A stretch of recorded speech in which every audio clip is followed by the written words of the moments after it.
Ketchup review. I saw some movies, let's talk about them. The King's Man is the third installment in Matthew Vaughn's Kingsman franchise, detailing the origins of the Kingsman organization. I really enjoyed the first film. The second one is flawed but fun, and this prequel, despite having things I like, is by far the weakest. The story isn't very engaging. It really doesn't feel like a Kingsman movie. It doesn't have the heart or the humor that the other movies do, and even the Kingsman references don't come until near the end. The characters are pretty boring, except for Rasputin. The twist with the villain was pretty underwhelming. Even the action, which is usually a staple in the Kingsman movies, is just kind of standard. Not a terrible movie, but definitely the weakest in the series. I'd give it a 2.5 out of 5. Tragedy of Macbeth is directed by Joel Cohen, and it was really damn good. I haven't read anything Shakespeare since high school. In fact, the last time I watched a version of Macbeth was the 2010 Patrick Stewart one. So to say that I really enjoyed this movie is kind of impressive. Obviously, it's Shakespeare, and it's spoken in that language, so I don't really know what they're saying, but I can still understand what they're talking about. I thought all the actors involved were great, but the thing that carries this movie are its visuals.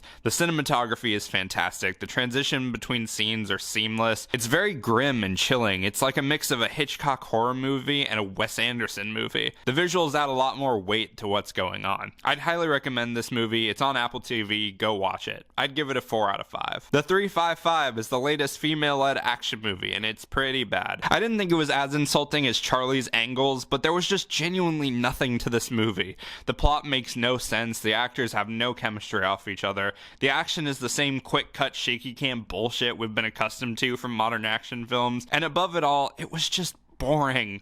Like, there isn't even anything fun bad about it. Like, I'm all for women empowerment in action movies, but y'all can do better than this. 2 out of 5, don't watch it. Belle is a new anime movie that in its simplest terms is a cross between Ready Player One and Beauty and the Beast, and it was fine. It was very pretty to look at, the music was nice, the characters were likable, the story was pretty standard, like, there wasn't much actively grabbing my attention until we got to the ending. I don't think it's anything amazing, but I'd recommend checking it out. I'd give it a 3.5 out of 5. Hotel Transylvania 4, please end this already. I wasn't a big fan of the third film, and while this wasn't as bad, it's blatantly obvious that they're just telling the same story and learning the same lesson again. I think it's cool that Brian Hull, an impressionist on YouTube, got to voice Drac for this movie, like, from one YouTuber to another. That's really sick. But it does really sound like an impression. Like, it's not terrible, and I'm sure kids won't notice, but in some parts, it was kind of distracting. The animation is still really fast and upbeat, but that's kind of the only thing this franchise has going at this point.